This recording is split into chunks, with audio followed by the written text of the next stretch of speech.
Pada siang hari, Harry sedang menerbangkan drone. Dia menerbangkannya sejauh 20 meter ke arah timur dari tempatnya berdiri.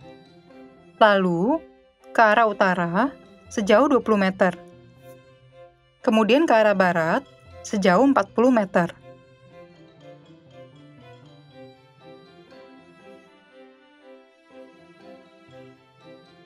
Sekarang, seberapa jauhkah jarak drone tersebut dari Harry? Jika Harry menghadap utara dari titik dia berdiri, apakah dia melihat posisi drone berada di sebelah kirinya, yaitu di arah barat, atau sebelah kanannya, yaitu arah timur?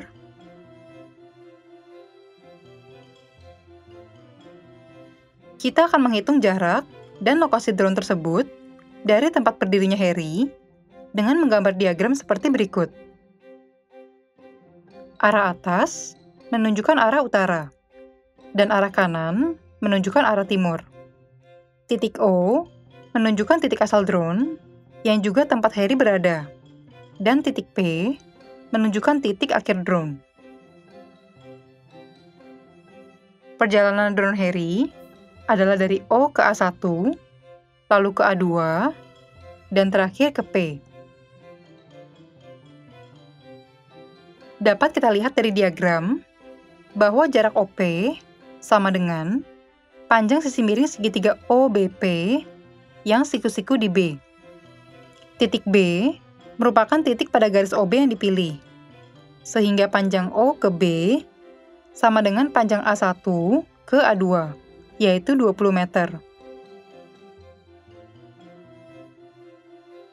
Panjang BP adalah selisih dari panjang A2P, yaitu 40 meter ke barat, terhadap panjang OA1 atau 20 meter ke timur, yang berarti panjangnya adalah 40 dikurang 20 sama dengan 20 meter.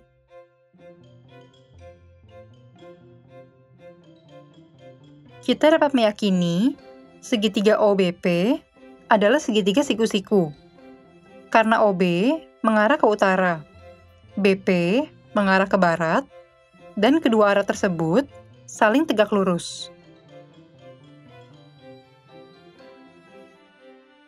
Jadi, panjang OP dapat kita hitung dengan teorema Pythagoras, yaitu OP pangkat 2 sama dengan OB pangkat 2 ditambah BP pangkat 2. Kita substitusikan nilai 20 pada OB dan BP, sehingga hasil perpangkatannya adalah 400 ditambah 400 sama dengan 800. OP sama dengan akar 800, atau bisa dipecah menjadi akar 400 dikali akar 2. Akar 400 adalah 20. Dengan demikian, OP sama dengan 20 akar 2. Artinya, drone tersebut kini berjarak 20 akar 2 meter dari Harry, atau 28,28 meter. Bagaimana dengan arahnya? Mari kita perhatikan, segitiga OBP merupakan sebuah segitiga siku-siku, sehingga kita dapat menggunakan konsep trigonometri untuk menentukan arahnya. Pada pembahasan sebelumnya, kita sudah mendefinisikan perbandingan-perbandingan trigonometri dengan menggunakan segitiga ABC yang siku-siku di C, seperti gambar berikut. Kita misalkan besar sudut A sama dengan alfa. Kita dapat mengamati segitiga ABC dari sudut A dan melihat bahwa sisi BC akan ada di seberang atau di depannya. Sisi ini kita namakan sisi depan atau disingkat D dari sudut A. Sisi AB yang paling panjang pada segitiga tersebut dinamakan sisi panjang atau PA terhadap sudut A, dan sisi AC yang tersisa dinamakan sisi samping atau SA dari sudut A.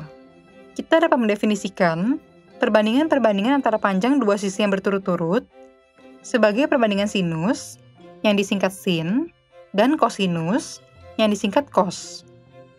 Sinus alfa sama dengan D per PA. Kosinus alfa sama dengan SA per PA.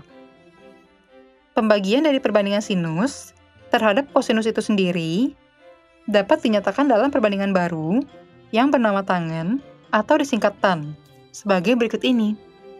Tangen alfa sama dengan sinus alfa per kosinus alfa sama dengan D per sa. Lebih lanjut, kita dapat mendefinisikan perbandingan kosekan, sekan, dan kotangen yang berturut-turut merupakan kebalikan dari sinus, kosinus, dan tangen sebagai berikut. Kosekan alfa sama dengan 1 per sinus alfa. Sekan alfa sama dengan 1 per kosinus alfa, sama dengan pa per sa. Kotangen alfa sama dengan 1 per tangen alfa, sama dengan sa per d. Kita sekarang memiliki nama untuk 6 perbandingan sisi pada segitiga ABC. 6 perbandingan tersebut adalah sinus, kosinus, tangen, kosekan, sekan, dan kotangen. Kita akan menggunakan konsep ini untuk menentukan arahnya. Kita perhatikan kembali segitiga OBP. Apabila diperhatikan dari arah sudut BOP atau dari arah titik O, kita dapat menyebut sisi BP sebagai sisi depan dan OB sebagai sisi samping sudut BOP. Dari fakta tersebut, kita mendapatkan perbandingan trigonometri tangen dari sudut BOP adalah 1. Pada pembahasan sebelumnya, kita sudah menghitung nilai-nilai dasar perbandingan trigonometri pada kuadran 1 sebagai berikut. Ingatlah bahwa pada tabel ini, tanda ini menyatakan nilai yang tidak terdefinisi. Jika kita amati tabel tersebut, akan kita ketahui bahwa sudut yang nilai tangannya tepat 1 adalah sudut 45 derajat.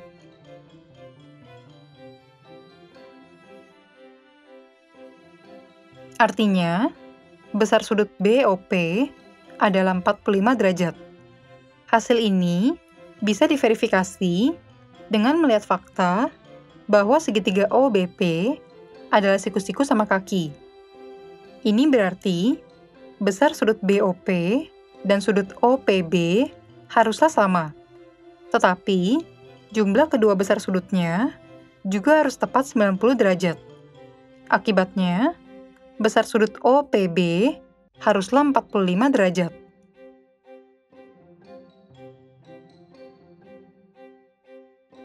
Kita perhatikan kembali diagram perjalanan drone Harry. Kita mengetahui bahwa B berada di sebelah utara O, sehingga garis yang digunakan sebagai tumpuan arah utara adalah OB. Yang berarti, drone milik Harry membuat sudut sebesar 45 derajat dari arah utara. Dari diagram, kita bisa melihat bahwa drone akan berada di sisi kiri Harry atau sisi baratnya. Namun, bagaimana membedakan arahnya apabila kita tidak dapat membuat diagram tersebut?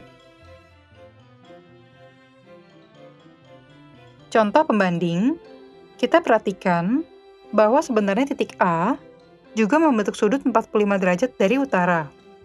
Hanya saja, arahnya ke kanan atau ke arah timur, bukan ke kiri atau ke arah barat.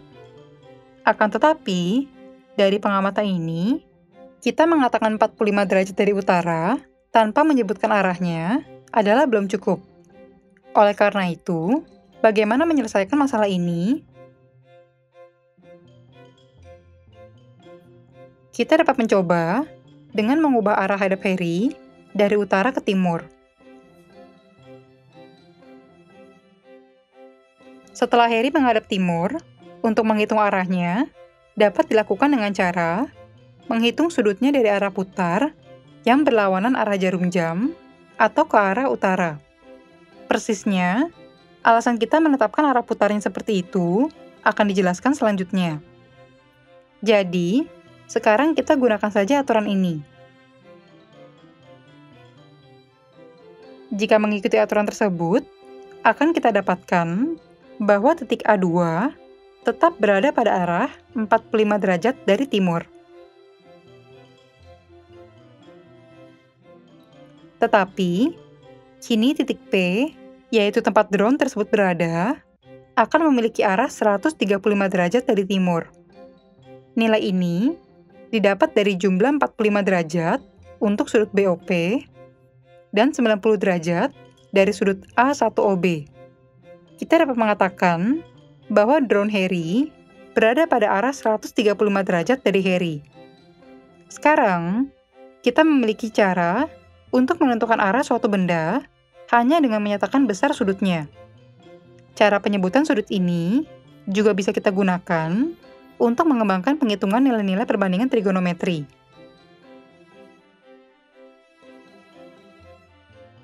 Kita dapat membayangkan lingkaran dengan jari-jari satu, atau disebut juga lingkaran satuan yang berpusat di titik asal O sama dengan 0,0 pada bidang kartesius. Kita pilih titik tumpu A sama dengan 1,0. Titik ini dipilih karena mengarah ke sumbu X positif, sehingga mudah diingat. Sekarang, misalnya terdapat titik P sama dengan XP, YP pada kuadran 1 lingkaran tersebut. Dengan besar sudut yang dibuat juring sudut AOP di titik O adalah theta.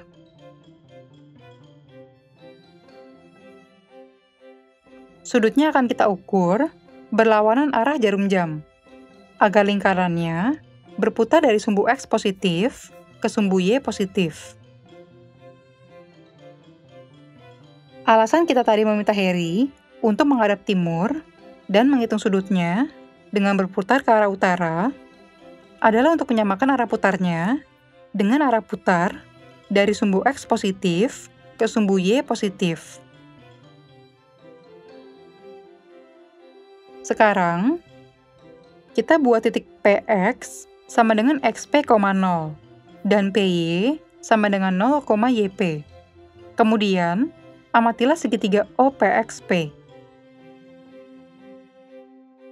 Titik PX berada di garis AO, sehingga sudut AOP sama dengan sudut PXOP. Kita mudah melihat garis OPX tegak lurus dengan PXP, sehingga segitiga OPXP adalah siku-siku.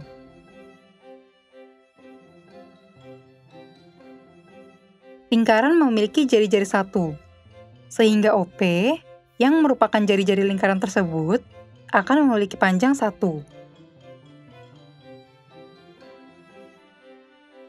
Selanjutnya, kita fokuskan pada segitiga OPXP. Jelas bahwa panjang OPX adalah XP, dan panjang PXP akan sama dengan panjang OPY, yakni YP.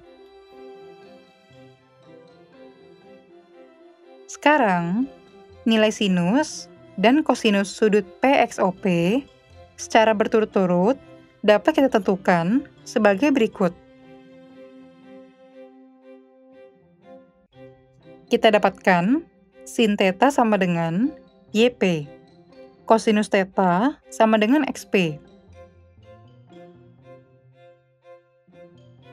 Akan tetapi, kita perhatikan koordinat titik P itu sendiri adalah XP, YP. Artinya, koordinatnya dapat kita nyatakan sebagai P sama dengan kosinus theta, sinus theta.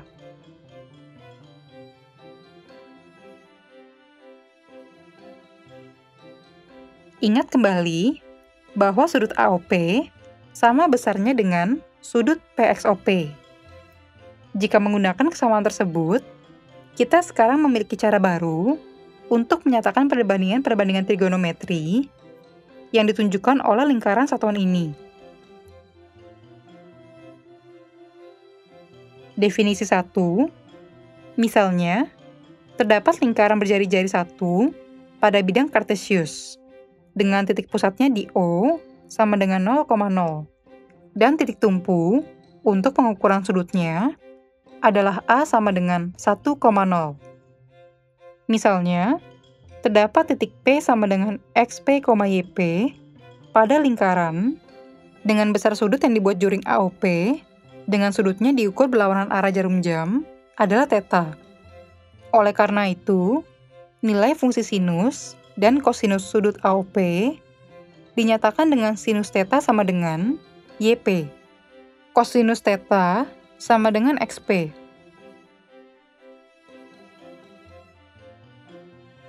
Apa keuntungan definisi ini dibandingkan perbandingan trigonometri yang telah kita ketahui sebelumnya?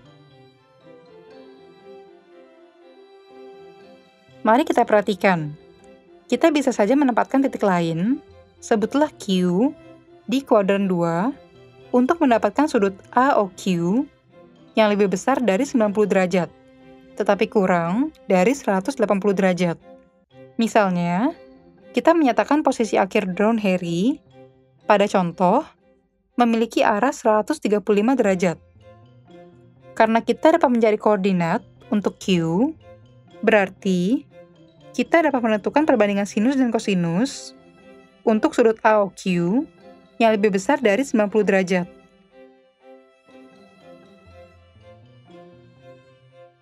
Pada definisi sebelumnya, kita tidak bisa mencari nilai trigonometri untuk sudut lebih dari 90 derajat.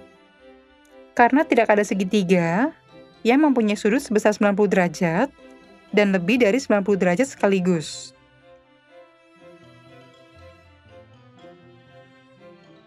Sekarang, bagaimana mencari hubungan antara nilai-nilai trigonometri pada kuadran 1 dan 2? Kita dapat membayangkan bahwa titik Q adalah hasil pencerminan titik P yang kita gunakan pada definisi sebelumnya terhadap sumbu Y. Koordinat titik Q adalah Q sama dengan XQ, YQ. Dan besar sudut QXOQ sama dengan sudut AOP, yakni theta. Hal ini berarti besar sudut AOQ adalah 180 derajat dikurang theta derajat. Kita menyatakan besar sudut tersebut dengan beta. Kita mudah melihat bahwa theta sama dengan 180 derajat dikurang beta. Karena merupakan hasil pencerminan dari P pada sumbu Y, nilai XQ adalah negatif dari XP, yakni minus XP. Sedangkan nilai YQ akan sama dengan YP. Oleh karena itu, kita dapat pula menyatakan koordinat Q dengan Q sama dengan minus XP, YP.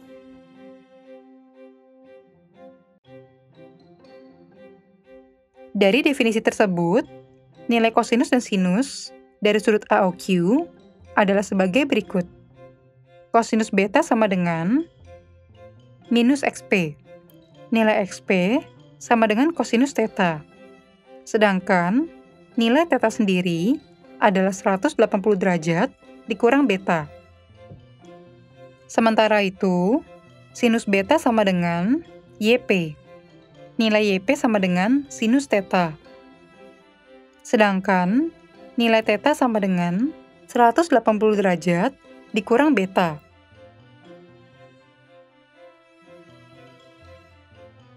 Dari dua hasil tersebut, dapat kita ketahui bahwa sifat untuk sudut beta yang besarnya ada di kuadran 2 atau di antara 90 hingga 180 derajat adalah sinus beta sama dengan sinus 180 derajat dikurang beta. Dan kosinus beta sama dengan minus kosinus 180 derajat dikurang beta.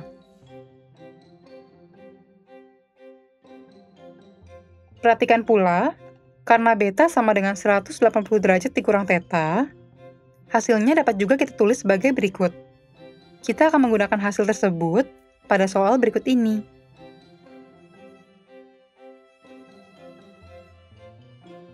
Soal pertama, tentukan nilai sinus 120 derajat.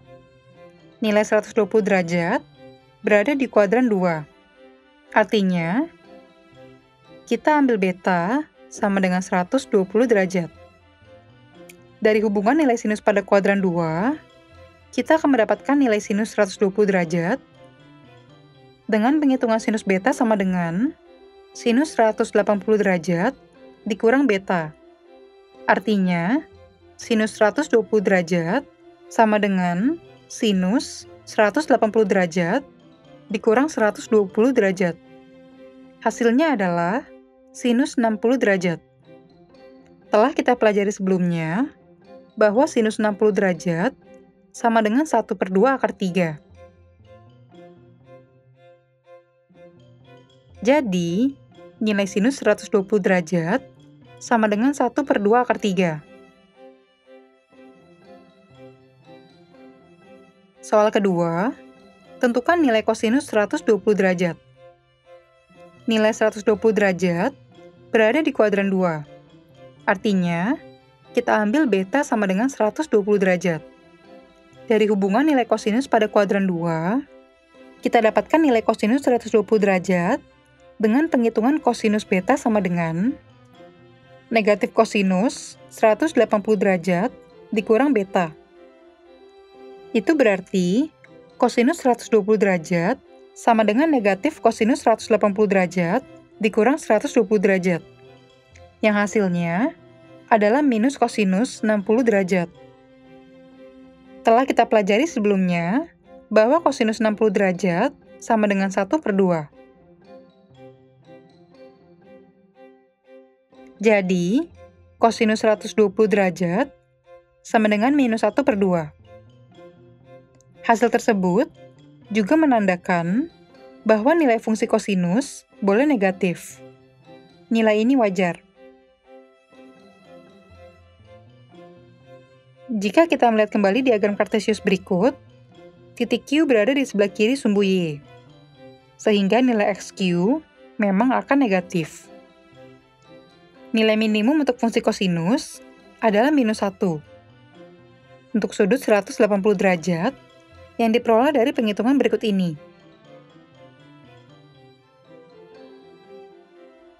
Fakta tersebut juga dapat kita lihat pada diagram. Titik paling kiri lingkaran, yang berarti nilai minimum untuk fungsi kosinus, berada pada titik negatif 1,0. Untuk sudut juring, yang besarnya 180 derajat. Dari sini, dapat kita simpulkan bahwa nilai minimum untuk fungsi sinus adalah negatif 1 juga. Hal itu dapat dilihat dari fakta bahwa titik paling bawah lingkaran tersebut adalah titik 0,-1 untuk sudut juring yang besarnya 270 derajat. Pembahasan lebih lanjut mengenai hal ini akan dibahas kemudian. Kita bisa menghitung secara lengkap nilai-nilai sinus dan kosinus untuk sudut-sudut 120, 135, 150, dan 180 derajat dengan menggunakan relasi antar sudut ini, seperti dituliskan pada tabel berikut. Bagaimana dengan nilai-nilai fungsi tangen, kosekan, sekan, dan kotangen dari sudut-sudut tersebut? Hubungan dasar antara nilai-nilai tersebut masih tetap berlaku, seperti pada soal berikut. Soal ketiga, tentukan nilai tangen 120 derajat. Kita sudah mengetahui bahwa sinus 120 derajat sama dengan 1/2 akar 3, dan kosinus 120 derajat sama dengan minus 1/2. Nilai tangen 120 derajat dapat diketahui dengan menghitung sinus 120 derajat per kosinus 120 derajat. Dari penghitungan sebelumnya, kita sudah mengetahui bahwa nilai sinus 120 derajat adalah 1/2 akar 3. Dan nilai kosinus 120 derajat adalah negatif 1/2. Hasilnya adalah negatif akar 3. Jadi, tangen 120 derajat sama dengan negatif akar 3. Perlu kita catat bahwa tangen 60 derajat adalah akar 3, yang berarti tangen 120 derajat sama dengan negatif tangen 60 derajat. Secara umum, dapat kita turunkan sifat berikut untuk nilai tangan di kuadran 2.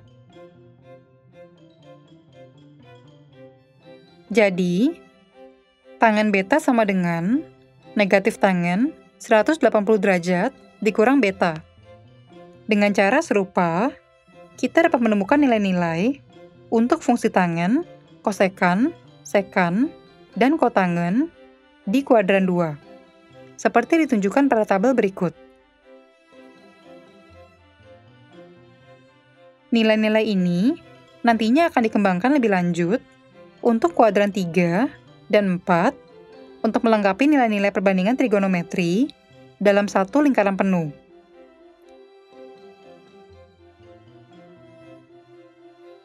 Dari hasil-hasil ini, dapat diamati secara umum bahwa pada kuadran 2, nilai fungsi trigonometri yang masih positif adalah sinus dan kosekan. Sedangkan, nilai 4 fungsi lainnya akan negatif.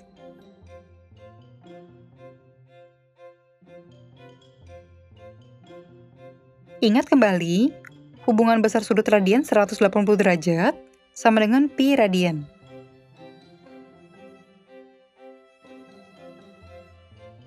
Sudut 180 derajat dikurang beta dapat dinyatakan sebagai sudut pi dikurang beta dalam radian, yang mempersingkat penulisan sifat-sifat nilai sudut di kuadran 2 sebagai berikut.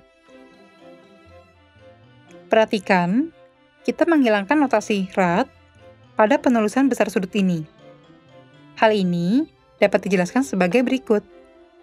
Kita menggunakan lingkaran satuan untuk definisi baru fungsi trigonometri kita. Ingat bahwa panjang busur Lθ dari suatu juring lingkaran berjari-jari R dan besar sudut θ radian adalah Lθ sama dengan θr.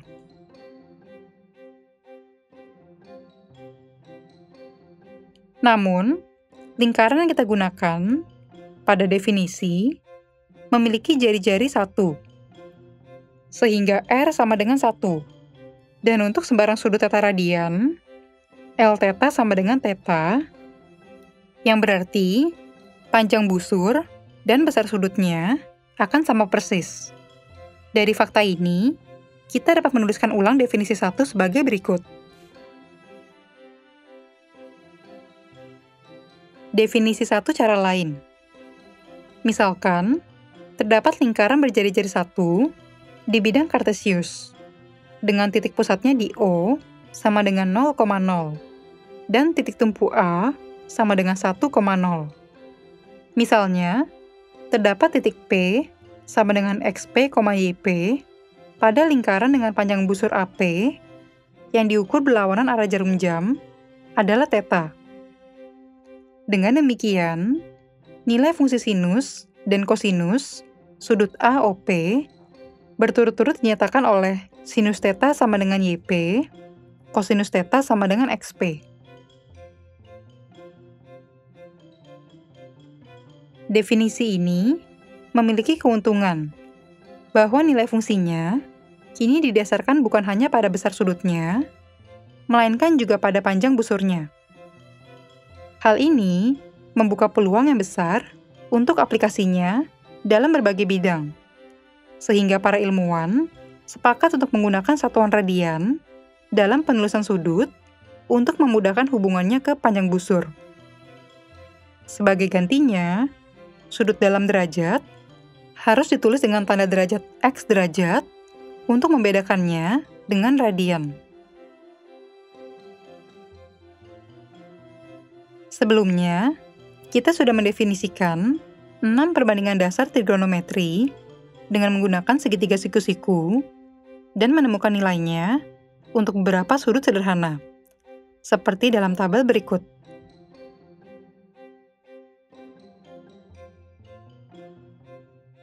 Kita dapat mengembangkan definisi tersebut untuk sudut yang lebih besar dari 90 derajat dengan menggunakan lingkaran berjari-jari 1 yang berpusat di sudut O sama dengan 0,0 dan titik tumpu A sama dengan 1,0. Secara khusus, untuk kuadran 2, dapat kita turunkan hubungan antara nilai fungsi kosinus, sinus, dan tangen pada sudut-sudut 90 derajat, lebih kecil atau sama dengan alfa, lebih kecil atau sama dengan 180 derajat, sebagai berikut ini. Dari hubungan ini, dan mempertahankan hubungan fungsi kosekan, sekan, dan kotangen, sebagai balikan perkalian berturut-turut, untuk fungsi sinus, kosinus, dan tangen, dapat kita buat tabel berikut, yang menyatakan nilai persis beberapa sudut khusus di kuadran 2.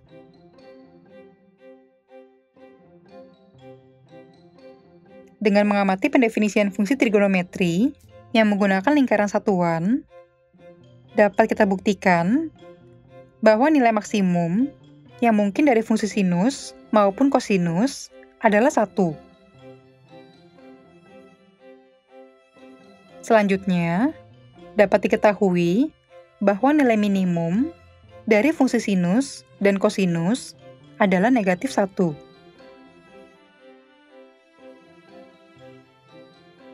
Selain itu, definisi ini dapat dihubungkan dengan konsep radian melalui fakta bahwa panjang busur di lingkaran satuan ini akan sama persis dengan besar sudutnya dalam satuan radian. Oleh karena itu, selain melihat dari besar sudut yang dibentuk juring, nilai perbandingannya juga dapat dilihat dari panjang busur yang dibentuk juring tersebut.